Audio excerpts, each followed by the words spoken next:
వారిని ఒడ్డే మనోజ్ని హత్య చేసిన వారిని ఒడ్డే మనోజ్ హత్య చేసిన వారిని ఒడ్డే మనోజ్ని హత్య చేసిన వారిపై రౌడీ షీట్లు వెంటనే ఒడ్డే మనోజ్ని హత్య చేసిన రౌడీ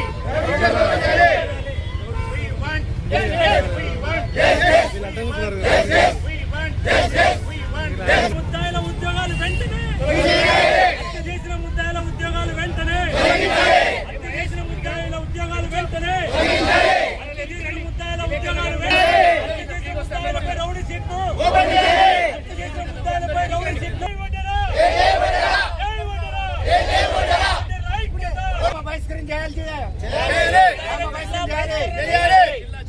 జిల్లా పరిష్కరణ జిల్లా పరిష్కరణ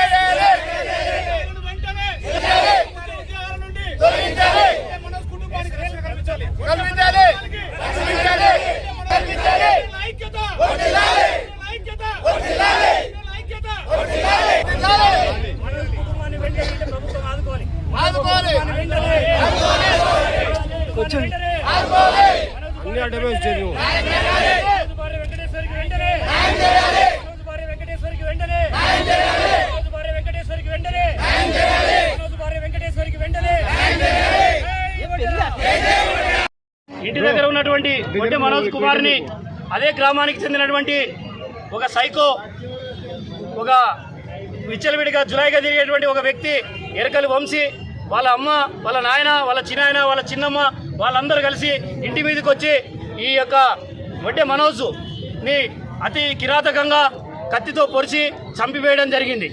కాబట్టి ఏమి అన్నం పుణ్యం ఎరగనటువంటి అమాయకుడు ఒడ్డే మనోజ్ గారికి ఇప్పుడే ఇటీవలనే ఒక 45 రోజుల కిందటే ఆయనకు వివాహం కూడా అయ్యింది.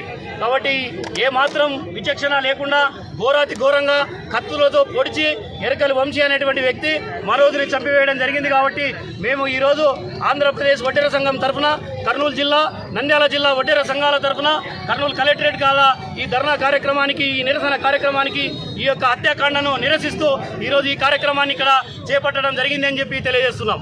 మరి ముఖ్యంగా ఈరోజు మనోజ్ని హత్య చేసినటువంటి దుండగులు ఎవరైతే ఉన్నారో ఎరకలి వంశీని ఎన్కౌంటర్ చేయాలని చెప్పి కూడా ప్రభుత్వాన్ని కోరుతున్నాం. ఎందుకంటే ఎరకలి వంశీ అనేటువంటి ఒక వ్యక్తికి గతంలో కూడా నేర చరిత్ర ఉంది. అతనికి ఒక 2 సంవత్సరాల కింద ఆ అబ్బాయి ఉప్పలపాడు గ్రామంలో ఉన్నటువంటి ఒక అమ్మాయిని నగ్నంగా అమ్మాయిని వీడియో చేసి రేప్ చేసి అతి కిరాతకంగా అత్యాచారం చేసినటువంటి వ్యక్తి ఎరకలి వంశీ గారు. కాబట్టి అలాంటి ఒక క్రైమ్ రికార్డు కలిగినటువంటి ఎరకలి వంశీని ఖచ్చితంగా రౌడీ షీట్ ఓపెన్ చేయాలా, జిల్లా పరిష్కరణ చేయాలా, అవసరమైతే పోలీసులు అతని ఎన్కౌంటర్ చేయాలని చెప్పి కూడా ప్రభుత్వాన్ని మేము విన్నవించుకుంటున్నాం. మరి ముఖ్యంగా ఎరకలి వంశీకి సంబంధించినటువంటి వాళ్ళ తల్లిగారైనటువంటి వెంకటలక్ష్మి గారు ఓర్వకల్ మండలం విశాలాపురం సోమయాజుల ప్రాంతాల్లో విఆర్ఓగా ఉద్యోగం చేస్తుంది.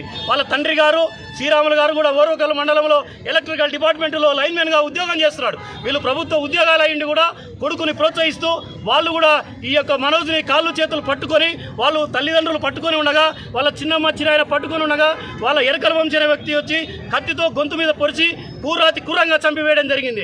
కాబట్టి ఎవరైతే ప్రభుత్వ ఉద్యోగాలు అయ్యింది వాళ్ళు కూడా హత్యలకు ప్రోత్సహించినటువంటి వెంకటలక్ష్మి ఎరకలి శ్రీరాములపై కూడా వెంటనే ప్రభుత్వ ఉద్యోగాల నుంచి శాశ్వతంగా వాళ్ళని డిస్మిస్ చేయాలని చెప్పి కూడా ప్రభుత్వాన్ని కోరుతున్నాం.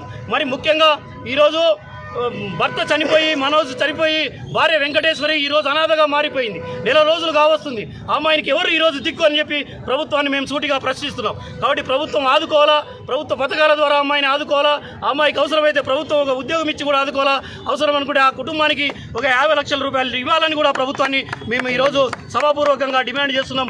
కాబట్టి ఈ యొక్క మనోజ్ కుటుంబానికి న్యాయం జరిగేంత వరకు వడ్డెర సంఘాల ఐక్యవేదిక తరఫున శాశ్వతంగా పోరాడతామని చెప్పి కూడా మేము తెలియజేస్తున్నాం. నా పేరు బత్తుల లక్ష్మీకాంతయ్య, ఆంధ్రప్రదేశ్ వడ్డెర సంఘం రాష్ట్ర అధ్యక్షులు. జై వడ్డెర, జై జై వడ్డెర. మనోజ్ గారికి ఇప్పుడే ఇటీవలనే ఒక 45 రోజుల కిందట ఆయనకు వివాహం కూడా అయింది. కాబట్టి ఏమాత్రం విచక్షణ లేకుండా ఘోరాతి ఘోరంగా కత్తులతో పొడిచి ఎరకలి వంశీ అనేటువంటి వ్యక్తి మనోజ్ని చంపివేయడం జరిగింది. కాబట్టి మేము ఈరోజు ఆంధ్రప్రదేశ్ వడ్డెర సంఘం తరఫున కర్నూలు జిల్లా నంద్యాల జిల్లా వడ్డెర సంఘాల తరఫున కర్నూలు కలెక్టరేట్ కాల ఈ ధర్నా కార్యక్రమానికి ఈ నిరసన కార్యక్రమానికి ఈ యొక్క హత్యాకాండను నిరసిస్తూ ఈరోజు ఈ కార్యక్రమాన్ని ఇక్కడ చేపట్టడం జరిగిందని చెప్పి తెలియజేస్తున్నాం. మరి ముఖ్యంగా ఈరోజు మనోజ్ని హత్య చేసినటువంటి దుండగులు ఎవరైతే ఉన్నారో ఎరకల వంశీని ఎన్కౌంటర్ చేయాలని చెప్పి కూడా ప్రభుత్వాన్ని కోరుతున్నాం. ఎందుకంటే ఎరకల వంశీ అనేటువంటి ఒక వ్యక్తికి గతంలో కూడా నేర చరిత్ర ఉంది. అతనికి ఒక 2 సంవత్సరాల కింద ఆ అబ్బాయి ఉప్పలపాడు గ్రామంలో ఉన్నటువంటి ఒక అమ్మాయిని నగ్నంగా అమ్మాయిని వీడియో చేసి రేప్ చేసి అతి కిరాతకంగా అత్యాచారం చేసినటువంటి వ్యక్తి ఎరకల వంశీ గారు. కాబట్టి అలాంటి ఒక క్రైమ్ రికార్డు కలిగినటువంటి ఎరకల వంశీని ఖచ్చితంగా రౌడీ షీట్ ఓపెన్ చేయాలా, జిల్లా బహిష్కరణ చేయాలా, అవసరమైతే పోలీసులు అతని ఎన్కౌంటర్ చేయాలని చెప్పి కూడా ప్రభుత్వాన్ని మేము విన్నవించుకుంటున్నాం. మరి ముఖ్యంగా ఎరకల వంశీకి సంబంధించినటువంటి వాళ్ళ తల్లిగారైనటువంటి వెంకటలక్ష్మి గారు ఓర్వకల్ మండలం విశాలాపురం సోమయాజుల ప్రాంతాల్లో విఆర్ఓగా ఉద్యోగం చేస్తుంది. వాళ్ళ తండ్రి గారు శ్రీరాములు గారు కూడా ఓర్వకల్ మండలంలో ఎలక్ట్రికల్ డిపార్ట్మెంట్లో లైన్మెన్ గా ఉద్యోగం చేస్తున్నాడు. వీళ్ళు ప్రభుత్వ ఉద్యోగాలు అయ్యింది కూడా కొడుకుని ప్రోత్సహిస్తూ వాళ్ళు కూడా ఈ యొక్క మనోజ్ని కాళ్ళు చేతులు పట్టుకొని వాళ్ళు తల్లిదండ్రులు పట్టుకొని ఉండగా వాళ్ళ చిన్నమ్మ చిన్న పట్టుకొని ఉండగా వాళ్ళ ఎరకల వంశీ అనే వ్యక్తి వచ్చి కత్తితో గొంతు మీద పొడిచి క్రూరంగా చంపివేయడం జరిగింది. కాబట్టి ఎవరైతే ప్రభుత్వ ఉద్యోగాలు అయ్యింది